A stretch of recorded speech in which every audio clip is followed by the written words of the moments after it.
Bambang Harimurti kembali bersama kita, sangat generous dengan waktunya, terima kasih sebelumnya. Karena setelah kita bicara soal Amerika, kita perlu bicara juga soal negara yang penting bagi kita, yaitu Indonesia. Karena di Indonesia juga ada gejala ekstremis mulai berkuasa, tapi sudah mulai diatasi oleh Jokowi. Di Amerika, ekstremis tidak berkuasa, tapi malah disubsidi oleh Trump. Nah, bagaimana? Betul nggak di Indonesia ekstremis itu diwakili oleh orang yang pulang dari luar negeri itu sudah dinetralisir atau masih berbahaya? Menurut saya sih masih berbahaya ya, apalagi kan kita lihat misalnya baru saja dilepas dari penjara Abu Bakar Basir yang kita tahu besar pengaruhnya dalam menciptakan dan menumbuh kembangkan gerakan radikal di Indonesia. Jadi itu pekerjaan besar buat aparat keamanan untuk memastikan Abu Bakar Basir ini tidak menjadi kalau kita sekarang ada wabah COVID, ini ada wabah radikalisme, wabah radikal yang harus ada vaksinnya juga begitu. Selain harus kita pantau dengan baik. Terus kalau menurut BHM, bukannya kekuatan dari FPI dan kawan-kawannya itu sangat berkurang dengan tindakan-tindakan yang diambil oleh pemerintah? Saya kira iya, jelas kelihatan. Sekarang kita merasa ada semacam turning point ya, orang yang tadinya takut ngadepin FPI, ternyata bisa ditundukkan oleh seorang Nikita ya. Iya. Karena mereka susah juga ngadepin Nikita. Jadi, tapi itu juga memberi pada kita petunjuk bahwa memang menghadapi api jangan dengan api lagi, tapi harus dengan pemadam api. Iya. Ya kan? Karena saya kira kelompok radikal itu harapannya adalah di sisi yang lain akan muncul radikal oposisinya. Kalau di Amerika dengan kanon ada Antifa gitu kan. Iya. Dan kemudian mereka merekrut dari dua pihak sehingga yang tadinya hanya kelompok kecil radikal di dua sisi ini jadi yang gede jadi ikut radikal juga. Nah, itu yang harus jadi sekarang saya kira Pak Jokowi setelah dia berhasil membalik suasana, dia juga harus mulai berpikir untuk juga mengelola, kan pendukungnya yang ekstrim juga ada. Gimana supaya pendukungnya yang ekstrim itu juga tidak jadi menjadi liabilitas lah bagi Pak Jokowi ya. Ini yang sama seperti dihadapin di Amerika juga oleh Joe Biden sekarang. Waktu saya nonton itu yang di Capitol, wah ini mah kadrun. Iya benar. Lihat dari baju-bajunya, cuman gayanya aja beda ya. Kalau di sana pakai tanduk, kalau di sini picinya lain gitu. Jubahnya juga lain gitu. Ya, tapi intisarinya sama. Kalau di sana pemberontakan yang liar dengan berbagai atribut, kalau di sini kecenderungannya pengen seragamnya sama gitu, berseragam. Lebih mirip fasis ya, lebih mirip fasis lah sebetulnya. Iya betul. Dan karena dia seragam, jadi juga kayaknya lebih gampang dinetralisir ya. Iya. Walaupun kadrun Amerika juga mungkin ini jadi jinak karena mereka tuh cepat disergapnya oleh FBI sampai ke tempat kerja masing-masing. Jadi ada yang ditangkap karena bolos. Ya. Mereka masih punya job. Iya. Atau ditangkap karena mencuri kan? Iya. Di Capitol Hill. Ya, ada yang ngambil barang-barang lah. Menjarah lah kasarnya dia dihukum karena menjarah. Di sini belum sempat ya penjarahan ya. Janganlah, jangan. Di situ tuh di Megamendung ada tuh. Iya. ada pengambil alihan lahan pemerintah. Saya kira itu baguslah, karena kalau itu dilakukan nggak cuman yang radikal, tapi yang non radikal, tapi penjara juga mulai ditangkepin. Ngomong-ngomong soal ini off topic, tapi karena BHM teman saya, jadi apa yang terjadi dengan tanahnya Prabowo yang katanya mau dikembaliin ke pemerintah tuh yang di Kalimantan? Nggak ada suaranya lagi atau udah dianggap selesai? Saya kebetulan ke sana, sempat menengok sendiri ke sana. Jadi itu kan sebetulnya tanah HPH yang paling tua di Indonesia. HPH pertama diberikan tahun 70 kepada perusahaan Amerika namanya International Timber Corporation Indonesia. Oh, saya tahu ITCI. Ya, ITCI itu yang pertama dulu masuk ke Indonesia. Itu 70 tahun, diberikan tahun 70. Jadi baru akan berakhir 2040. Wow. Dan sebagian dijual ke perusahaannya Sukanto Tanoto menjadi hutan tanaman industri. Itu totalnya sekitar 350.000 hektar, yang masih dipegang Hasim itu 180-an ribu hektar. Yang sisanya dipegang oleh Sukanto Tanoto, tapi di lapangannya sendiri sebagian sudah jadi tanah transmigran dan sebagainya, kacau balau lah pokoknya. Bisa dibilang dimanfaatkan.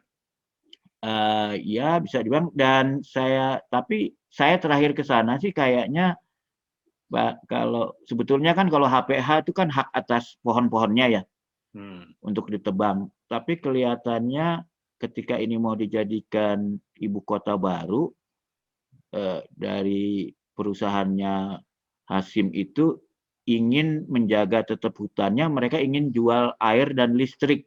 Nah, dengan membuat bendungan di sungai menghasilkan air bersih dan listrik cukup besar, mungkin air bersih untuk 1/4 juta orang gitu, dan listrik mungkin 1,5 gigawatt. Dan untuk mempertahankan itu mereka harus menjaga hutan, paling enggak puluhan ribu hutannya tetap baik gitu. Jadi akan terjadi greenwashing. Cuman masalahnya kalau dia mau itu tuh banyak izin yang ditabrak. Tapi mungkin dengan Omnibus Law ini jadi bisa mungkin ya. Lebih serius mana, korupsi Prabowo atau korupsi golongan kadrun? Dua-duanya saling memperkuat, ini masalahnya. Wah. Dua-duanya memperkuat. Jadi memang kalau kita tidak menangani korupsinya, kadrunnya akan menguat. Ini terjadi di Mesir kan? Ya. Ya, jadi yang namanya gerakan the engineers itu jadi kuat karena pemerintahnya dinilai korup. Nah, ini jadi kita memang harus menghandle dua-duanya. Tapi sebetulnya kan kita juga mesti mengarahkan supaya mereka yang punya motivasi politik itu silahkan aja ikut dalam kegiatan politik yang benar gitu, bikin partai, ya jalankan gitu. Karena kalau itu dilakukan sebetulnya kan kelompok yang kita sebut kadrun gitu ya, walaupun itu sebetulnya kan alirannya juga banyak. Ya. Dia tidak boleh dikasih musuh bersama gitu. Ya, jadi dia harus diberi di terapinya beda-beda. Kita nggak bisa memberi penanganan one size fit all gitu. Yeah. Ibaratnya kalau pakai vaksinnya nggak bisa satu. Vaksinnya beda-beda. Tapi ini harus ditangani secara serius karena bertabrakan juga dengan adanya industri 4.0. Kalau kita nggak hati-hati nih, tiba-tiba akan banyak anak muda terdidik yang nggak punya kerjaan. Tapi harusnya pemerintah belajar dari pengalaman bahwa orang-orang begitu jangan belajar di Afghanistan atau di Syria dan bikin ulah lagi ya. Apalagi di Afghanistan, belajar di Barat pun kalau tidak dikelola dengan baik berbahaya. Dulu kita harus belajar dari Malaysia. Jadi orang-orang belajar ke negeri yang budayanya sangat berbeda, kalau tidak disiapkan bisa mengalami gegar budaya, itu jadi dua ekstrim, atau over adapted atau menutup diri menjadi radikal. Jangan salah, di Malaysia itu juga kan kelompok radikalnya banyak lulusan dari Eropa dan Amerika. Oh begitu. Ya. Tapi mereka ketika belajar di luar negeri biasanya tidak bergaul dengan masyarakat setempat, bikin pengajian sendiri, ya jadi tidak menyerap budaya lokal, malahan menjadi lebih keras. Saya dulu pernah waktu saya sekolah di Harvard itu kalau Jumatan saya mending kapok nggak pergi ke MIT. Karena kalau di Harvard itu sejuk khotbahnya, kalau di MIT itu ngajak perang aja. Karena itu kan orang-orang nerd jarang bergaul soalnya di MIT kan. Oh iya. Ada yang harus dilakukan nggak nih? Sementara penanganan politiknya itu sudah berjalan, lalu bagaimana ya di samping klise-klise kayak ngurus pendidikan, sosialisasi, apa secara real yang kita harus lakukan? Kalau menurut saya tuh kita kan slogannya Bhinneka Tunggal Ika ya. Ya. Tapi itu kan nggak boleh berhenti di slogan, itu harus ada operasionalisasinya. Saya sih termasuk yang khawatir Kang Wimar ya. Semenjak reformasi itu makin banyak sekolah eksklusif. Baik eksklusif secara agama, eksklusif secara etnis, atau eksklusif secara kelompok ekonomi sosial. Betul. Sebetulnya itu kita harus mulai berpikir serius, harusnya ada batasan supaya sekolah eksklusif itu nggak benar-benar eksklusif gitu loh. Tapi benar-benar mereka inklusif, karena dengan sekolah dibiarkan eksklusif, otomatis mereka menganggap dirinya tuh superior, di luar mereka itu inferior, dan itu bakat radikalisme yang tinggi. Jadi mungkin saya ngebayangin, walaupun saya nggak se ekstrim di Singapura ya. Kalau di Singapura kan apartemen aja nggak boleh lebih dari sekian persen etnis tertentu. Kurang, mereka sampai diatur begitu kan supaya tidak muncul yang namanya bukan Islam lah, kumpulan yang cuma masyarakat etnis tertentu aja. Tapi saya kira kita di Indonesia tuh mulai harus memperhatikan supaya jangan terjadi tuh enklav eksklusif itu. Baik di sekolah, di kantor, di mana-mana lah. Pada level politik sekarang penyakit Prabowo gitu udah diatasi. Dia nggak akan bikin macam-macam lagi. Ya kalau Prabowo itu kan sebetulnya menurut saya sih nggak bisa disebut orang yang ekstrim, karena nggak mungkin. Prabowo sendiri kan ibunya orang Kristen, adiknya juga bahkan Kristennya born again ya, yang cukup. Gitu. Tapi dia kan karena dia mau memanfaatkan apapun untuk mencapai tujuan, itu kan yang sebetulnya semacam Donald Trump juga ya. Ya semacam Donald Trump. Donald Trump itu kan apapun dia manfaatin untuk tujuan dia. Gitu. Betul. Jadi Jokowi nggak perlu masukin Sandiaga Uno ke dalam untuk temenin Prabowo, udah cukup satu Prabowo ya masuk situ. Ya mungkin Pak Jokowi mikirnya personally itu Sandiaga Uno kan punya potensi untuk untuk membantu kelompok-kelompok yang berbahaya ini. Jadi sebelum dia melakukan itu dikerangkeng aja dulu di kabinet kan. Jadi masalah ekstremisme ini masih akan bercampur dengan masalah politik formal atau tidak gitu ya? Karena orang seperti Habib Rizik itu sudah diisolir. Jadi apakah mereka akan masuk ke dalam mainstream politik lagi? Apakah akan masuk PKS, P3 dan sebagainya? Ataukah akan gentayangan sendiri-sendiri? Menurut BHM bagaimana sekarang? Kalau saya termasuk yang percaya sama penulis buku Why Democracy Dies ya. Oh, saya belum baca, baru lihat judulnya. Ya. Jadi kalau menurut saya sebetulnya kalau orang kayak Rizik itu dia suruh aja bikin partai politik, malah mungkin nggak akan jadi masalah gitu. Iya, lagi pula capek dia, susah kan? Iya, susah. Karena begitu dia masuk partai politik untuk menghidupkan partainya dia harus banyak berkompromi juga akhirnya. Ternyata susah gitu. Nah, dia kan merusak karena dia mengambil posisi spoiler lah kita bilang. Pokoknya dia seolah-olah jadi kalau di kelas itu anak nakal supaya sama gurunya dibujuk, dikasih macam-macam gitu. Iya betul. Nah, cuman masalahnya kalau dia nakal sendiri nggak apa-apa. Tapi ini kan dia nakal bikin yang lain jadi lebih nakal dari dia gitu. Dan nyebarkan COVID lagi. Iya, nyebarin COVID ya. Jadi ini juga menghandlenya harus hati-hati, jangan juga dia menjadi martir kan. Oh iya, kalau kembali pada Trump juga. Ya. Orang juga takut bahwa Trump itu akan menganggap diri di victimize gitu. Iya. Ya. Itu bisa jadi kekuatan juga dalam politik gitu. Jadi ini perlu bijak lah menangani yang dulu kan SBY sampai jadi presiden. Iya. Kalau walaupun SBY agak berlebihan lah karena masa jadi kepala negara tapi nggak boleh punya musuh satupun. Ya kan dia bilangnya gitu, one enemy is too many, a million friends too little. Wah, nggak bisa juga lah kalau itu. Walaupun harus kita akui di zaman SBY di penjara tuh Rizik. Oh iya, siapa di penjara? Ada? Iya Rizik dibunuh. Oh Rizik. Gara-gara kasus Monas itu loh, ketika orang-orang yang lagi sedang mengadakan acara diserbu oleh FPI.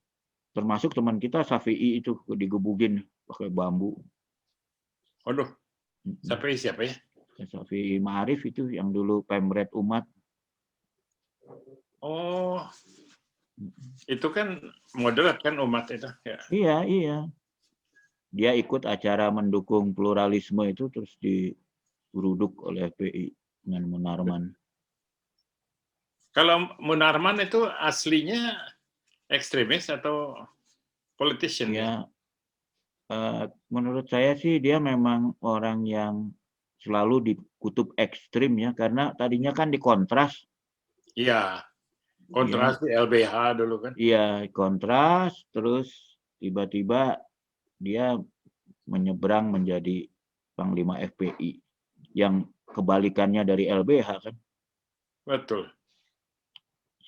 Kok bisa ya? Artinya di sana tidak ada security precaution melawan orang macam gitu.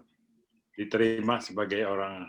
Wah, itu mesti tanya sama Todung Mulya tuh ketika nerima dia di Kontras gimana itu. Mungkin bagus juga tuh diperspektifkan sama duta besar kita. Kita berdua ke sana deh wawancara dia. Ya, wismanya keren loh. Iyalah. Saya sebetulnya mendukung Pak Jokowi ya dalam, saya lihat kan beliau berusaha itu menyatukan ya. Iya. Apa yang mungkin akan dilakukan Joe Biden. Saya kira kita harus, kalau kata Margaret Thatcher itu, menghilangkan oksigen bagi kaum radikal itu dengan menarik yang pendukungnya yang sebetulnya nggak ekstrim untuk kembali ke tengah gitu. Termasuk program terhadap Prabowo itu? Saya kira ya apa boleh buat. Memang orang-orang kayak kita mungkin agak gimana gitu ya, tapi untuk kepentingan bangsa ini yang lebih baik ya, politik in the end is the art of compromise. That's right. The art of the possible. Ya, dan juga katanya ujian paling berat masyarakat demokratis adalah bagaimana kita tetap melindungi hak-hak hukum orang yang paling menyebalkan, ya kan? Ya, itu susah. Itu saya nggak bisa jadi politikus.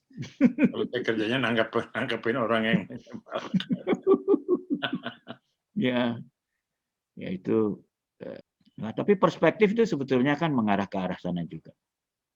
Iya, sebetulnya that is my ideology. Tapi masanya makin sedikit, nggak punya masa.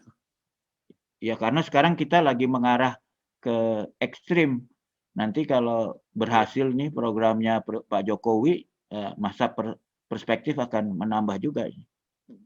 You masih ada kontak kan dengan Pak Jokowi?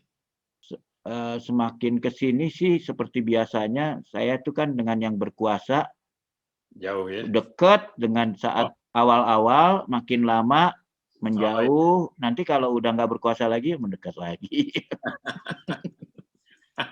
Rumus yang bagus itu. Makanya dulu waktu dimarahin juga, sering dimarahin Kang Wimar kan waktu jadi jubir. Iya tuh, aku lagi fanatik tuh belain Gus Dur, diganggu gamut sama BHN. Tapi Gus Dur banyak jasanya. Iya, saya juga baru tahu sekarang.